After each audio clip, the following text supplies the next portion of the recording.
Look out. Here come former SportsCenter anchor Bob Stevens, esteemed basketball coach Rich Basirico, and Hall of Fame sports writer Curry Kirkpatrick. And someone's going under the bus.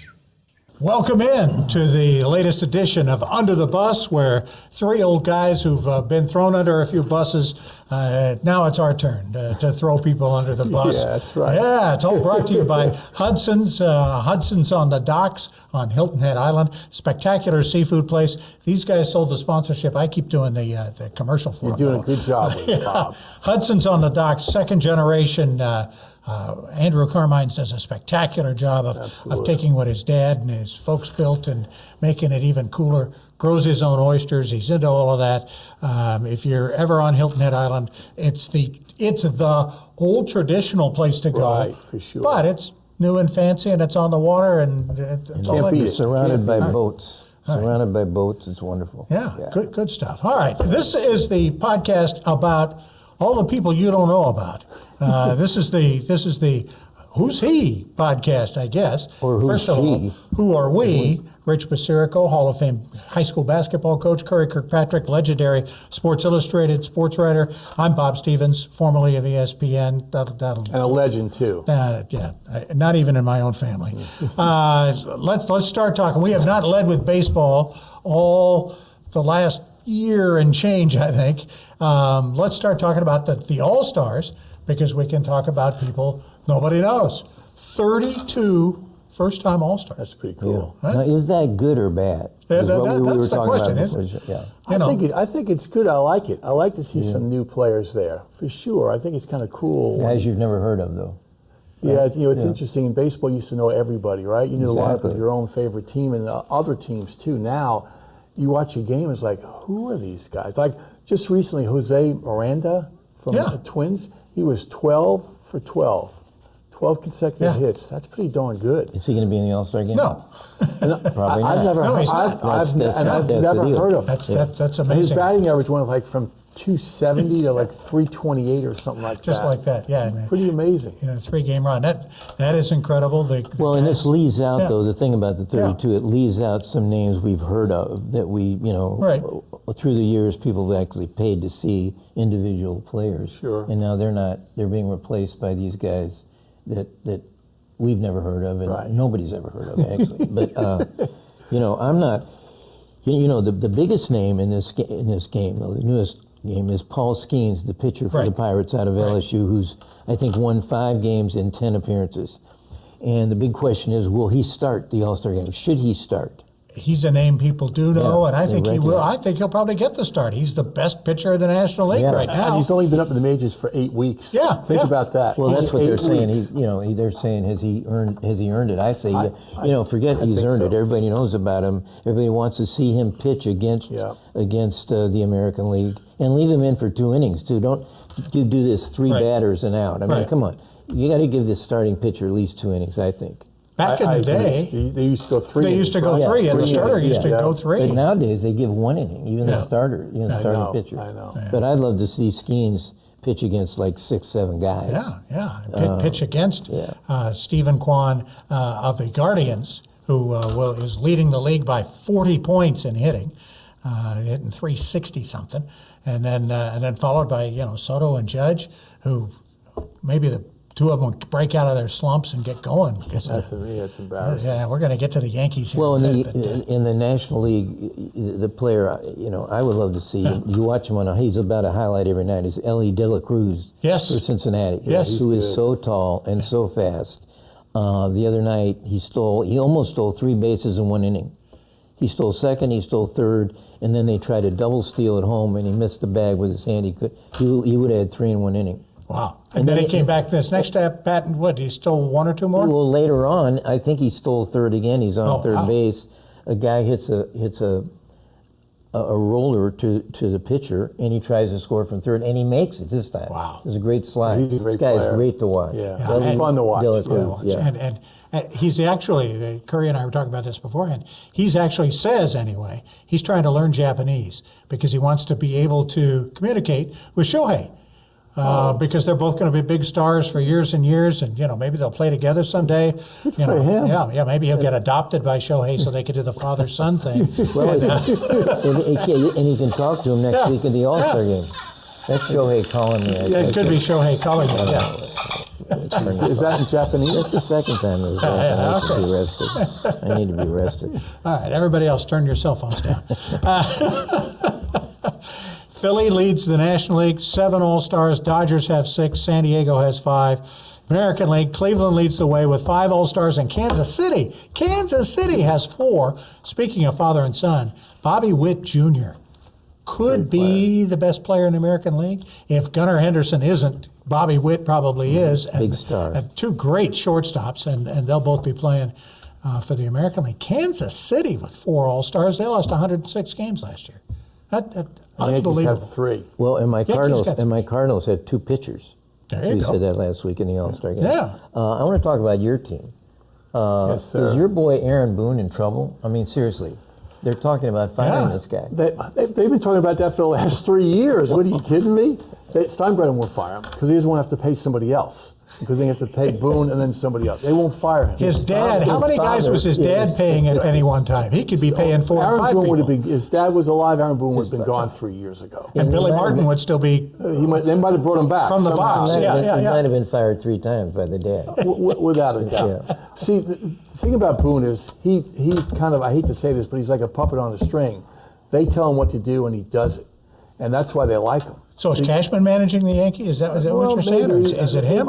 Cashman could be the guy that should go. How about the batting? He's been there. Coach. I read where Cashman's been there longer than any general manager in the history of the Yankees. Oh, they hired one who was like Or 25 any or something. Yeah. But I saw him the other day. They do like hustle plays. They don't run out stuff. No. And Boone doesn't get on these guys. That's the He's problem, not tough enough. Curry. That's the problem. He's too much of a nice guy. He doesn't want to hurt their feelings. He's not in their face. He'll make comments like, well, I'll talk to him, behind. Maybe he does. But he's got to get in some of these guys' faces. They're just not getting the job done. They need to be embarrassed? What's wrong with professional athletes? At high school level, we get in kids' faces. They can't do it at the professional level. You kidding me? Well, you talk about the old guard. I mean, Billy Martin pulled Reggie Jackson from the middle of the game. Correct. Hustle. Correct. The game against the Red Sox. Right. And he pulled him from the game, and then everybody got on. They got each other's and they won the World face, Series that year, I think. Right. But he pulled the guy right out, embarrassed him to his face. The old school is over, but it shouldn't be because those guys had success. You think of old-time coaches that were willing to do that. Boone's that he's one of these guys, regardless of what they do. He's fine. He'll be fine. He just made a mistake. Well, you're making too many mistakes. In 72 games, they were 50-22, right? Since then, I think they're 5-15 now. Yeah. And the difference is they were the number 1 rotation in Major League Baseball. Yeah. Number 1.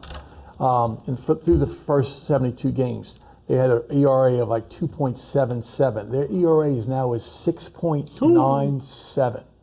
How do you go from that level to so good to so bad? Well, it's a 2-man team now. It's Soto and Judge. Right, and that's it. And the lineup is failing too, though. Absolutely, all over the their place. batting averages are horrendous. Because you can pitch around. Well, enough about the Yankees. Okay, my Cardinals, my callers are 33-18 since Mother's Day. That's good. The second best record It's in the not majors. a Mother's Day until next May, though. Well, second in the majors to Cleveland. Yes. The Guardians. Who is better than that since Mother's Day, and is an old school game with a rookie manager who has got everybody hustling. They run out everything. Right. They beat out. They're hard to double up. And nobody knows who he is. Nobody knows who he is. Yeah, Stephen Vogt is his name. Where did he come from? Well, he was a catcher, a backup catcher. Made one All-Star team because the A's had to have a player on the All-Star team, right. or Tampa. I don't remember which team he was on at the time. So he's never played. He didn't play in Tampa when they were winning, I don't think. He played in Oakland, finished his career in Oakland. But the guys inside the game said someday he's going to be a manager. He interviewed well with Cleveland. They first met. I mean, he was playing 2 years ago. Yeah, and now he's managing, and his team. Well, his guys know what they play a lot. First of all, he doesn't keep guys on the bench. Everybody plays. Okay. He moves people around. He's got guys playing maybe out of position a little bit, but he says, hey, he hadn't played in a couple of days. I need to get him there. So, the first game after these guys all get named All-Stars, they get shut out on 3 hits by some Tigers rookie. That's baseball, Bob. But that's baseball. I mean, Well, speaking of which, they're way ahead of the world champion Texas Rangers. Yeah. You talk about, I looked at this. Bruce Bochy, the manager of the Rangers, the last 3 teams he's won the World Series with. He's won it 3 times. Right. The year after, his teams haven't even made the playoffs. Yeah. What is up with that? I don't know. Well, baseball is a crazy. I mean, think about it. It's the Baltimore Orioles are the 2nd-rated team of power rankings. I think it's 57 wins right now. Yeah, they're good. Just the other day, they lost to Oakland, who's like the 3rd worst team in baseball, 19-8. Yeah. Like, how does that happen? Yeah. You're so good. Well, and how do you give up 19 runs to the Oakland Athletics? And we're coming up to the draft, to the trade deadline. Correct. After a couple of weeks at the end of the month, and there are, because of the wild card situation, and we'll get into this further down the road. Everybody still thinks they're in. Yeah. So nobody's going to want to trade, and it could be a really quiet. Well, the White Sox unless somebody goes, White Sox, and Colorado. But that's so true. Some of the teams 2 weeks ago, like, they're going to trade, and now all of a sudden they want to, like the Mets. They won a bunch of these games, like St. Louis. They won a bunch of these games. We're in it now. Now we're in it. Yeah. And you don't. What do you give up to get something? And the teams that are trading away are probably going to be able to hold, if they're smart. Yeah. They hold these guys hostage and they get what they want.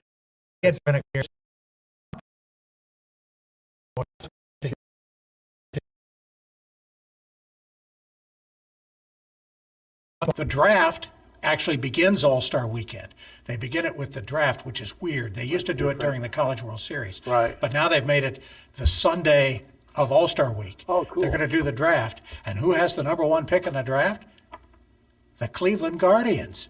And they weren't last How do they to do end up it. with that? Baseball has a convoluted way that they're trying to give the have-nots a shot. Right. And Cleveland financially is not a big market team. The White Sox probably would deserve to have the first draft pick, or whoever was, or Oakland or whatever. But the White Sox still make money. Cleveland got it in a trade? Cleveland got it because of the way it's all set up. They've never had the number 1 pick, and it'll be interesting to see Who's what they do. supposed to be the number 1 player? There's 4 or 5 guys. And they might be. I mean, Skeens was the obvious number 1 last year, might be some and he of the signed guys in with the College Pittsburgh. World Series. They are guys from some college. of those guys. There's a outfielder out of Georgia, Charlie Condon, I believe. There's a kid out of Florida State. There's a Tennessee, right? Kid out of Tennessee. There's a pitcher out of Arkansas. If they want to go pitching, nobody seems to want to go pitching anymore, because how do you predict pitching these days? Right. So true. But everybody thinks true. isn't it weird? I mean, you cannot tell, except for the Skeens kid, who will start the All-Star game as kind of the But you need pitching to be successful. I mean, bottom line. Absolutely. Got to have it. All right. So that's baseball. We're going to get to the sport Curry knows a little more about, even more than baseball. What is that? Hot dogs.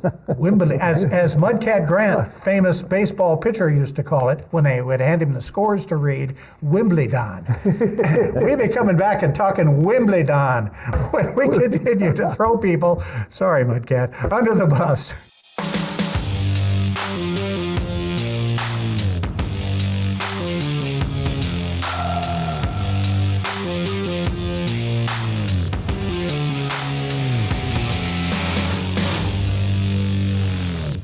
Welcome back to Under the Bus alongside Curry Kirkpatrick and Rich Basirico. I'm Bob Stevens. We'll get to Wimbledon here in just a second. You watched the hot dog eating contest. We can't forget the hot dog eating contest. 4th of July. Yeah, what's 4th of July without? With no Joey Chestnut and no I ate 2 hot dogs. Kobayashi. Well, I ate 2. As the only panelist who ate less than that, I only ate 1 hot dog on 4th of July. That's it? But I did watch my review of the first hot dog eating contest without Joey Chestnut, who'd won it 16 times, of course. There were good things and bad things. The pluses are he took dogs. Well, the field was wide open. Sure. So you didn't know who was going to throw up. I mean, step up. I had to get that. Another plus is Joey was always the everyman. Sure. Everyman, which is what this hot dog eating contest is about. All these other guys, nobody knew who they were. There's one guy. Guys you don't know. We don't know who they are. The women's champion, Mickey Sudo. They had to bring up another guy who might win it, and they brought up her husband, who's this weird guy. They didn't even know his name. He's got a what do you call it? Indian hair. Mohawk, but it's a little tufts of hair, and they were red and blue that he painted for 4th of July. Day, But a third thing that was a real plus, my boy Jeremy Schaap did the play-by-play, or the bun-by-bun, as we call it. Yeah. And he's so funny.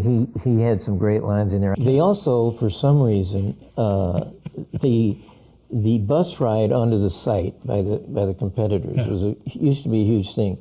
They didn't have that this year, so the crowd could gather around the bus when it came in. It was great. So that was the third thing that was a real negative. My two favorite competitors was a 400-pounder guy named Eric Badlands Booker. Huge guy. He's about 400 pounds. He didn't even do the dogs this year. He only did the lemonade contest. They had a lemonade slurp-off. And he had this gigantic jug of lemonade that he put down in 2 minutes. They said it sounded like a wave machine. The gurgling from the Badlands sounded like, and he didn't even do, I was looking forward to this guy winning it, and he wasn't in a dog. So that's how you spend July 4th watching this stuff? But my favorite competitor has always been a woman named Sonia Thomas. She was known as the Black Widow, because she just destroyed all these men became competitor. She was also called the lone horsewoman of the esophagus, which I thought my sources say though that she is retired, that Sonia has retired to be the manager of a Burger King. No, seriously, in Bethesda. Okay. So she said farewell to the Frankfurters. So. That was my all right. To something that Curry has watched even more than hot dog eating in the last couple of weeks. Wimbledon. We got a very interesting draw as we head down the stretch. It's going to end this weekend. We got people nobody's heard about, and we've got Djokovic. Does Djokovic win this thing? He might still win it. See, the other day he bitched and moaned after he won straight sets, and the crowd was rooting for Rune, who is his opponent from Norway. And they were shouting, Rune, Rune, and he thought they were shouting, booing him. So he used that, and after the match, he even complained to the crowd. He said, I know what you're doing. You're booing me. And they said, no. He's always got something to complain about. But, we have two American. Sure, he can win. I mean, he's still. Will he win? I don't. Let's put you on. No, I'm not. I'm not picking him. You're not picking him. We have two American men. Americans to root for. We have two American men in the quarterfinals. Wow. And one American woman in the quarterfinals.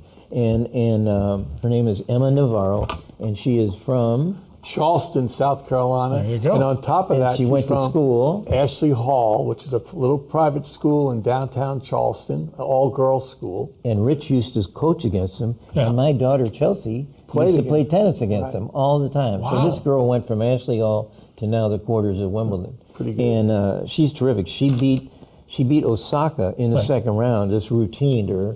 And I thought then, I told anybody who would listen, which was nobody, that she was going to go a long way in the tournament. And then she routined Coco Gauff the other day. She just embarrassed her. And Coco got so upset. Coco's America's darling.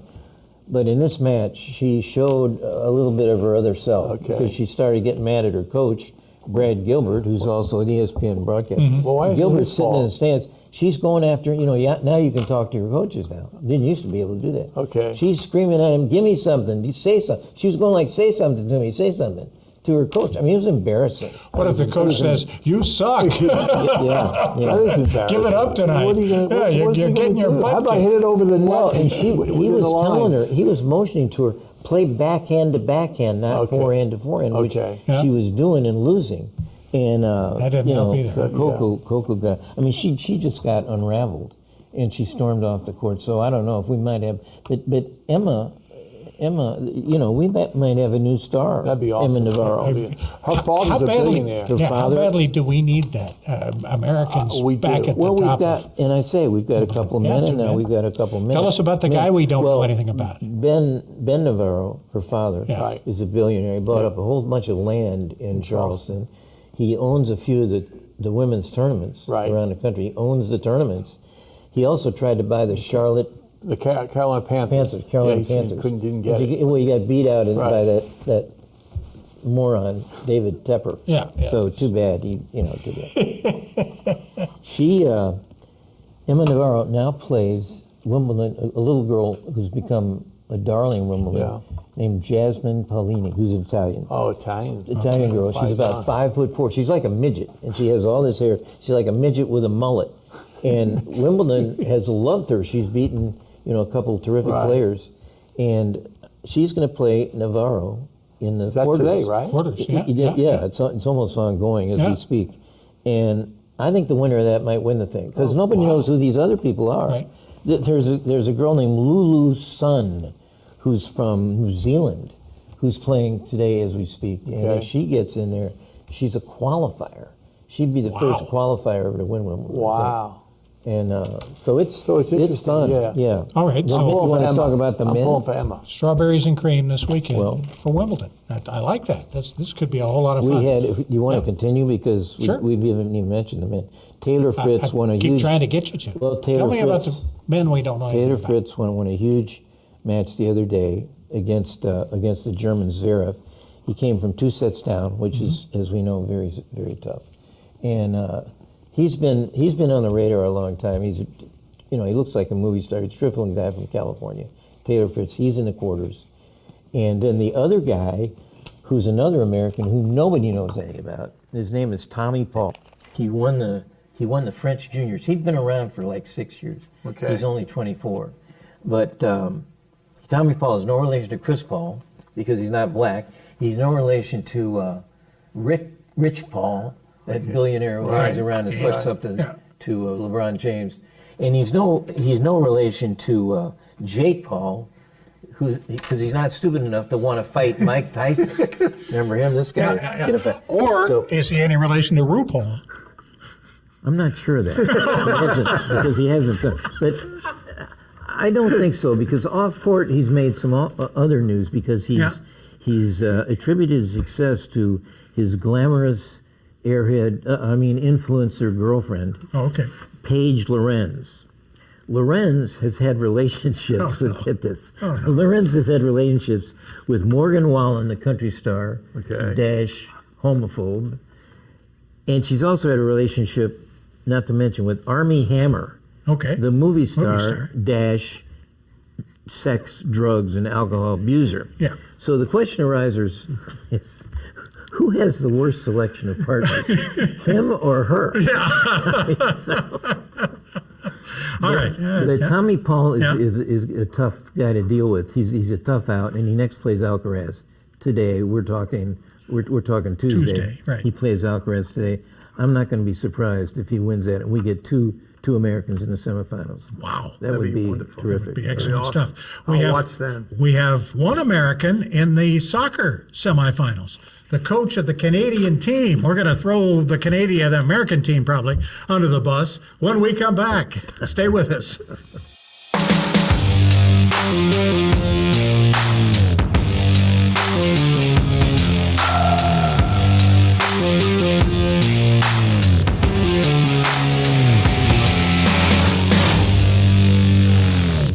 Welcome back to Under the Bus, presented by Hudson's on the Docks on Hilton Head Island. Go to hudsonsonthedocks.com to take a look at the menu and take a look at some of the pictures. It's a gorgeous place, great food, fun atmosphere. If you're ever on Hilton Head Island, go see them. Along with Rich Basirico and Curry Kirkpatrick, I'm Bob Stevens. We've done tennis, we've done baseball. How about a little soccer? We got soccer. Well, you talked about an American is coaching the Canadian team. Yeah, and doing quite well. Yeah. He would be the one American left in all of this. Well, his name's Jesse Marsh, and as we said last week, he was up for the American job, and they gave it to Berhalter instead for his second term. And a lot of people thought Marsh should have gotten. Now he's gotten the Canadians to the quarterfinals, semifinals of the Copa. Yeah, they're Copa. Quarterfinals. There's like 8 teams left. There's 4 in the Copa and 4 in Europa. Right. Canadians play. It's all about. They play Colombia. Argentina. They play Colombia. Argentina plays Uruguay, I think. No, Argentina plays Canada. Okay, never mind. But I was just going to say, and it was all nice about, to make it to the Final Four. It's all about the goalies. I mean, it's all about these games are all going to shootouts, and it's all about these goalies. Argentina has a great character in the goalie, and I don't know if you remember him last year in the World Cup.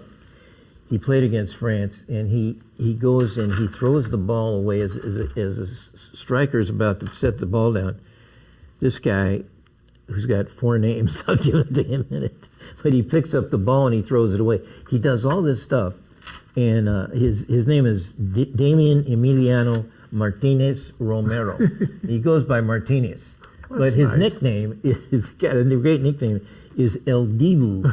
And Dibu, he was named after a cartoon character when he was a little kid, and he looked like the cartoon character.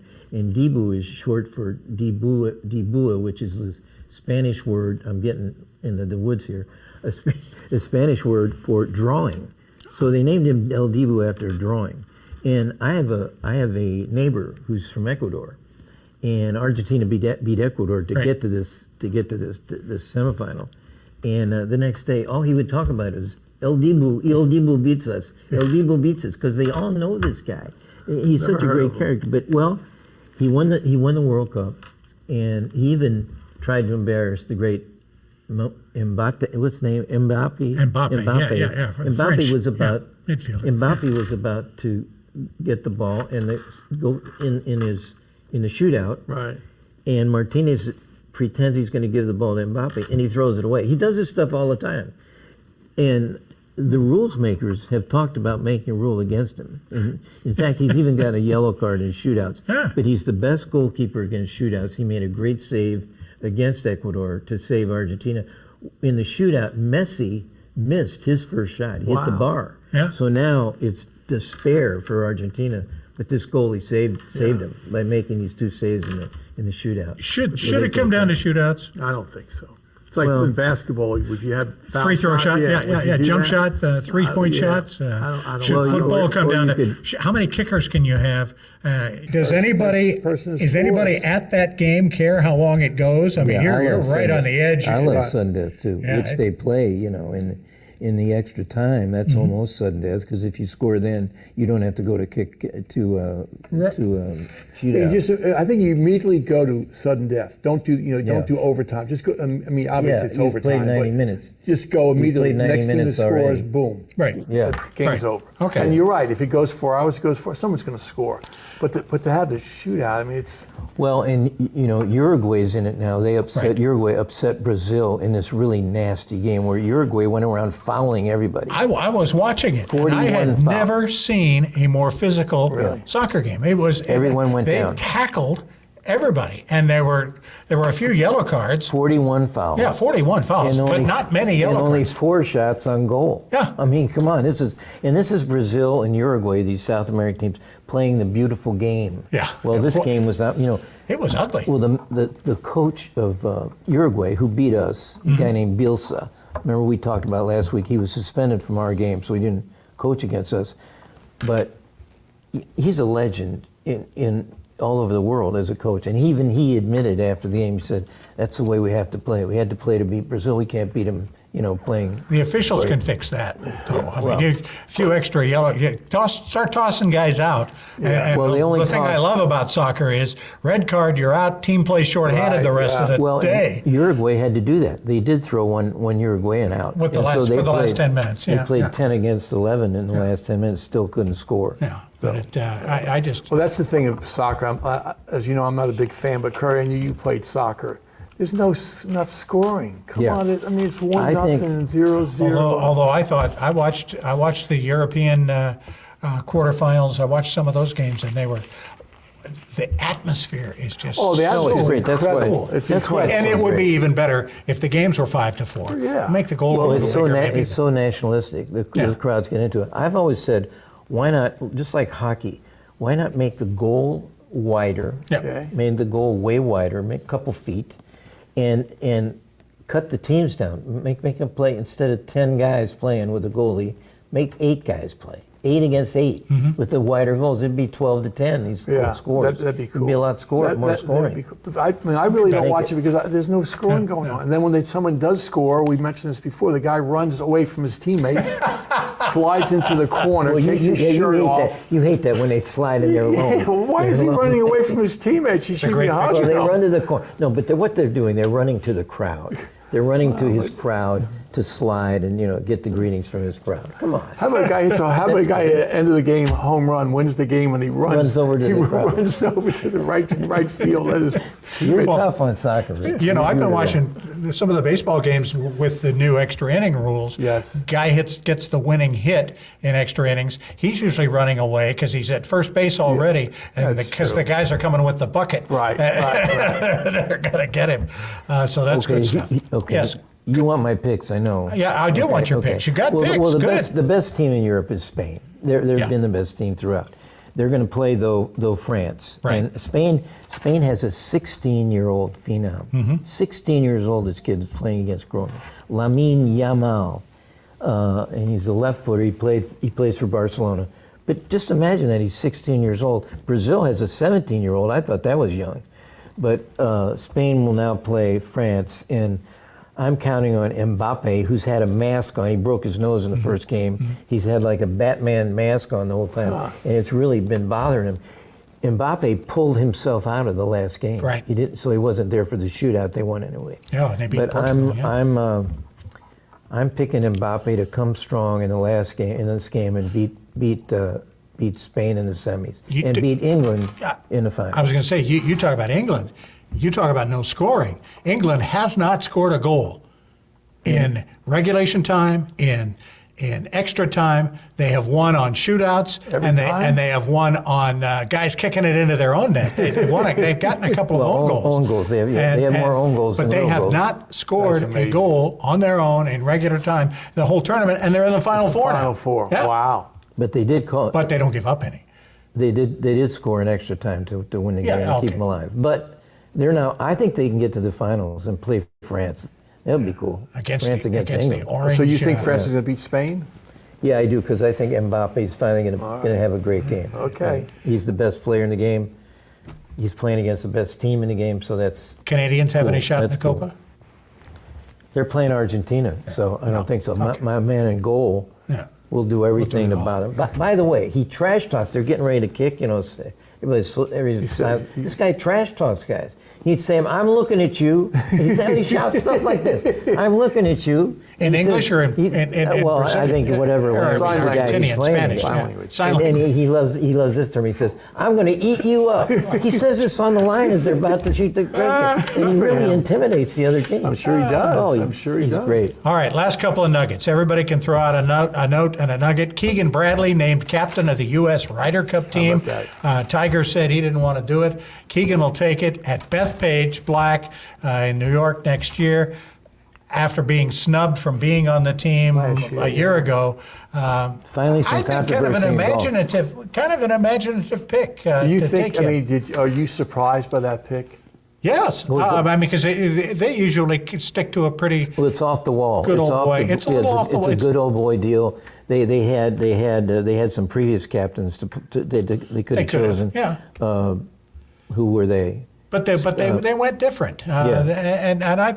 Stuart Sink, Freddie Couples. What matters is how well the guys play, and if he can get the guys to play better, terrific. But how do you get the guys to play better? I don't know. In golf, you can't do that. Bob, they've usually chosen a superstar in his day to coach this team, to coach the.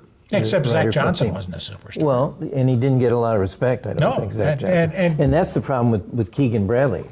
I mean, he wasn't chosen 2 years ago, right? Because they wanted Scotty Scheffler's best friend Sam Burns on the team. Yeah. They chose Justin Thomas instead of Keegan Bradley. So this sounds like I think they're good with it. I think the players will be good with it because he's not playing. Yeah. They respect him. They may not respect his game all that much, but they respect him. He's 24th in the standings now, and he's trying to make the Ryder Cup as a player. What if he's the 14th player? He's not going to pick himself. He's not going to pick himself. Be player captain like Arnold Palmer was, which is he's the youngest since Arnold Palmer was. Right. By the way, the one thing I don't know, when the Ryder Cup comes along, the American broadcasters are so pro-U.S. It almost makes me root for the other side. In fact, it does. I get it. They're playing at Bethpage Black, and of course, Keegan Bradley played at St. John's. Yeah. That's their home course. Yeah. Although he's from Boston, although he is an unabashed I'm not Red for a Sox guy that played golf at St. John's. I didn't even know St. John's had a golf Exactly. team. They did. They actually played down here. The Big East tournament was down here in the Lowcountry of South Carolina. But what does a captain, seriously, what does a captain do? I mean, those guys are going to, the top players in the world are going to listen to him? I think he was an apology pick. When remember the Netflix documentary? Right. They had Keegan Bradley talking on the phone, being told he wasn't going to pick, and he was very sportsmanlike. Yep. And ever since then, he's sucked up to the entire organization. And I think it's we're going to make it up to you. Yes, we're going to make you I captain. totally agree with that. And when he puts a Yankees hat on that first day, even though he is an unabashed Red Sox fan. Well, who was supposed to be the captain this like year? I mentioned, is Phil Mickelson, first of all. Yeah. This was going to be his year. Right. Bethpage Black, where he's finished second twice. Crowd favorite in New York. Of course, he passed by signing with Live Golf. Tiger Woods, why did he pass? He said he's too busy. Well, come on. Tiger. He doesn't want to deal with the circus. He didn't want to lose. Yeah. Well, I've played Bethpage before. Yeah? Not the black. The other course, not the black. Played the when I was in high school, you got to get there at 5:30 in the morning just to put your name on a list. Right. And then you would come back at 7:30, 2 hours later, and see if you have a tee time or not. It's tough to get on. How'd you play? Awful. That's why I don't play golf anymore. I lost all my balls. The best thing Keegan Bradley's going to do is name Sergio to the American team. And the Sergio is about as popular at Bethpage as Phil is for another reason. And the fans will all get on. They'll love Sergio. Well, Rich has played Bethpage Black, but not the Open. He's played Bethpage, but not Black. He's pitched on the Little League World Series field, which we'll hear about, I'm sure, in the next month. But not during the World Series. Not during the World Series. Definitely not during the World Series. Did you play basketball at the Boston Garden in high school? No, but I stepped on the Boston Garden. The ball went out of bounds. I was sitting in the first row. What happened was we had seats up high. I saw an open seat. I went and sat down, and the person said, "Who are you?" I said, "This seat's open." He goes, "Well, you can stay here." I'm on the cover of Sports Illustrated because of the Boston Garden. I was sitting in the first row. Playoffs. Larry Bird is dribbling, or trying to dribble around Hot Rod Williams, and in the background, first row, they put the media back in the day on the baseline. And there you are. Cavaliers. Celtics. What issue? I'm going to look that up. Huh? What issue is it? Yeah, well, be back in 91, 2. My picture's never been on the cover of Sports. My name was. Your name is awesome. Yeah. Not a lot of time. We're just shooting all. I have the Yankees thrown to the bus. Besides the terrible record of what they've in the last month, how poorly they've done. They had George from Seinfeld. They did a bobblehead of him. Well, they did one night. One night a bobblehead of George. I love that. And they're on eBay now selling for $200. There you go. A bobblehead of George. We always get back to the Yankees. To close it out. We're going to close it out before we even mention Bronny James or Cooper Flagg. We'll probably get into them next week. Thanks for joining us for Under the Bus, brought to you by Hudson's on the Docks. For Rich Basirico and Curry Kirkpatrick, and for Trey and Mahogany, who got us through this one. For sure. Thanks so much. Thank you. We'll see you next week. Thank you, Trey. Mahogany. Under the Bus is a production of the Loco Media Network and is filmed on the Hilton Head Island campus of the University of South Carolina, Beaufort. The executive producer is Justin Jarrett, with assistance from Trey Ramsey, Mahogany Hickman, and Adam Carroll.